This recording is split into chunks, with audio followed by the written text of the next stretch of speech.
حضرات گرامی،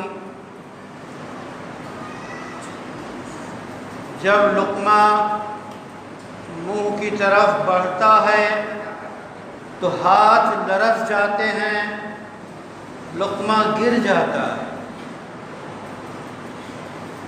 پانی کا گلاس پیاس کے تقاضے کے مطابق اٹھتا ہے تو چھلک اٹھتا ہے۔ کیوں؟ اس تصور سے جو اس وقت فلسطین کے مختلف حصوں میں نسل کشی، خون ریزی، مظالم کی انتہا جو ہو رہی ہے، تصور سے کانپ اٹھے ہیں۔ ایک مومن کو فکر مند ہونا چاہیے، ایک مومن کو غمزدہ ہونا چاہیے۔ مومن کا تو حال رسول اکرم صلی اللہ علیہ وسلم نے بیان کیا کہ یہ مومن ایک جسم کی طرح ہے۔ سارے دنیا کے اہل ایمان ایک جسم کی طرح ہے۔ جسم کے کسی حصے میں کانٹا چبھتا ہے تو پورا جسم درد و الم محسوس کرتا ہے۔ اسی طرح دنیا کے کسی کونے میں کسی مسلمان کو کانٹا چبھے، تکلیف ہو تو عالم اسلام کو لرز اٹھنا چاہیے۔ ان کی مصیبت ہماری مصیبت ہونی چاہیے، ان کا درد ہمارا درد ہونا چاہیے۔ آپ سب لوگ خبروں سے واقف ہیں، ادھر چند دنوں میں جو ظلم کی انتہا ہو رہی ہے اور جس انداز میں فلسطینیوں کو قتل کیا جا رہا ہے، بچوں کو، عورتوں کو، جو کچھ ہو رہا ہے آپ جانتے ہیں۔ ایسے میں ہماری ذمہ داری کیا ہے؟ ہم دور دراز علاقے میں بیٹھے ہیں، سرحدیں حائل ہیں، ملکی قوانین اپنی جگہ پہ ہیں، ایسے میں ہم کیا کر سکتے ہیں؟ تو سب سے پہلی بات اللہ کی طرف رجوع، اللہ سے تعلق کو مضبوط بنانا، سجدہ ریز ہو کر سجدے کی حالت میں ان مظلومین کے لیے دعائیں کرنا، اللہ ان کے لیے راہ نجات نکالے، ان کے لیے اللہ مددگار بنے، ان کے حالات اچھے ہوں۔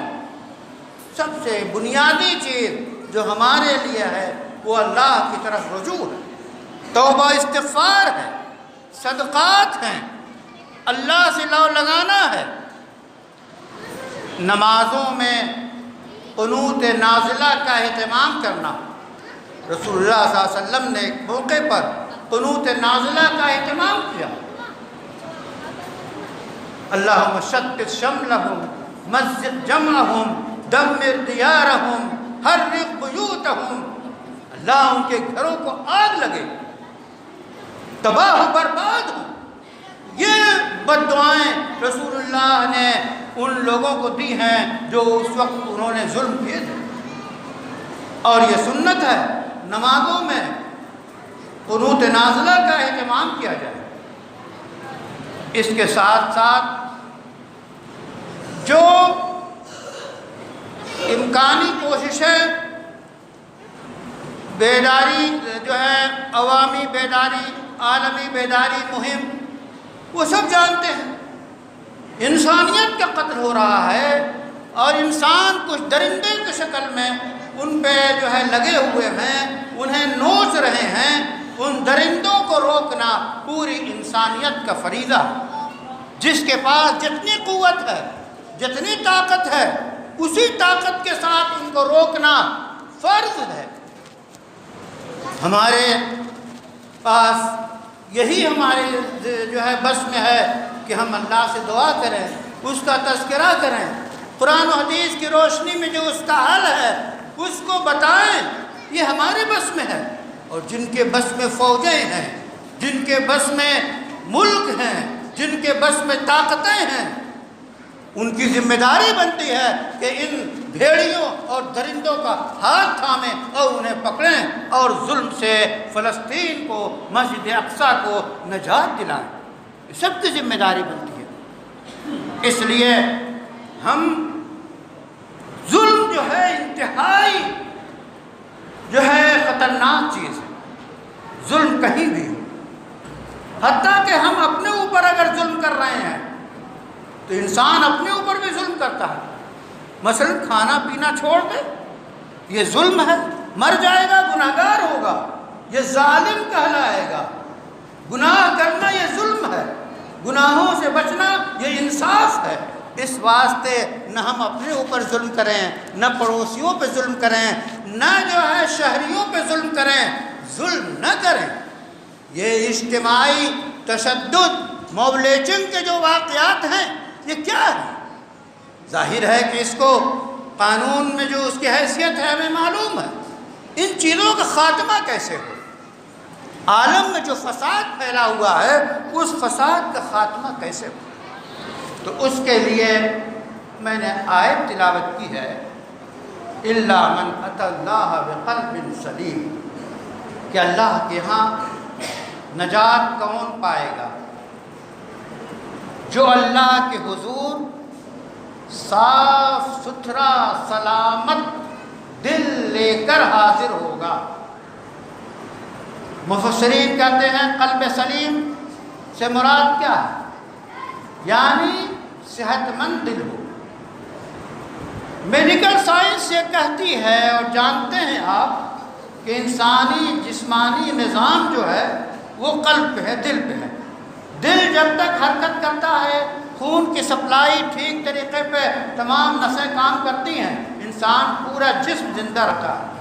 اور اگر دل کے اندر خرابی آ گئی تو رفتہ رفتہ انسانی جسمانی نظام فیل ہو جاتا ہے۔ اسی طرح شرعی طور پہ آخرت میں اللہ کے ہاں جب یہ قلب سلیم ہوتا ہے، شرک سے پاک ہو، کفر سے پاک ہو، حسد سے پاک ہو، بغض سے پاک ہو، کینے سے پاک ہو، نفرت سے پاک ہو، لوگوں کو ستانے کے جذبے سے پاک ہو، انتقامی کارروائی کے جذبے سے پاک ہو، ایسی چیزیں تیار کرنے کے خیالات اور فکر سے پاک ہو جو انسانیت کے لیے مضر ہے، وہ ہے قلب سلیم۔ علامہ ابن سیرین لکھتے ہیں کہ قلب سلیم وہ ہے، اس دل کو کہتے ہیں جو بیماریوں سے پاک ہو اور کفر سے پاک ہو، شرک سے پاک ہو اور وہ صحت مند ہو، نفاق اس میں نہ ہو، تو نفاق سے پاک دل قلب سلیم کہلائے گا۔ تو اصل مسئلہ ہے مردم سازی کا، دل سازی کا۔ ہم لوگوں کے دلوں کو بنائیں، لوگوں کا دل اچھا سا تیار کریں، اللہ کا خوف، خالق کا خوف، اللہ کی محبت، اللہ سے تعلق سے قلب کو بھریں، اللہ کے ذکر سے قلب کو روشن کریں۔ تو جب قلب سلیم ہوگا، قلب دل صحت مند ہوگا، تو یہ دل سے جو ہے پورا جسم جو ہے، انسان ہاتھ جو ہے جائز کام کرے گا، نگاہ جو ہے صحیح چیز دیکھے گی، پورا جسمانی نظام ہمارا قلب کا تقوی تمام جسم پہ پھیل جائے گا۔ جسم پہ جب پھیلے گا تو معاشرے میں پھیلے گا۔ اس لیے جہاں بھی ظلم ہو رہا ہے اس ظلم کو روکنے کا طریقہ یہ ہے کہ آپ وہاں کے لوگوں کے دل کو بدلنے کی کوشش کریں، دل و دماغ کو اپیل کریں، اللہ سے ڈرائیں، انسانیت کا جذبہ لوگوں کے اندر پیوست کریں۔ اس طرح ہم خود محفوظ رہ سکتے ہیں، ملک کو محفوظ رکھ سکتے ہیں، عالم کو محفوظ رکھ سکتے ہیں۔ اور پھر آئیے اسی فلسطین، اسی غزہ اور جو وہاں مظالم ہو رہے ہیں اور جو ظلم ڈھائے جا رہے ہیں ان کا ذرا احساس کیجئے، اللہ کی طرف رجوع کیجئے، دعائیں کیجئے، ہر نماز میں دعا کیجئے، اللہ سے سجدے میں تڑپیے، اے اللہ ان کی مدد فرما۔ اللہ ہی مددگار ہے، ان کے سارے اسکیموں اور منصوبوں کو ظالموں کے فیل کرنے والا اللہ تعالیٰ ہے۔ اللہ سے دعا ہے کہ ہمیں جو ہے انصاف پسند بنا اور ظلم سے ہمیں دور رکھ، ہمارے دل کو صحت مند بنا اور لوگوں کے دلوں تک اس صحت کو منتقل کرنے کی صلاحیت پیدا فرما۔ وآخر دعوانا ان الحمد للہ رب العالمین۔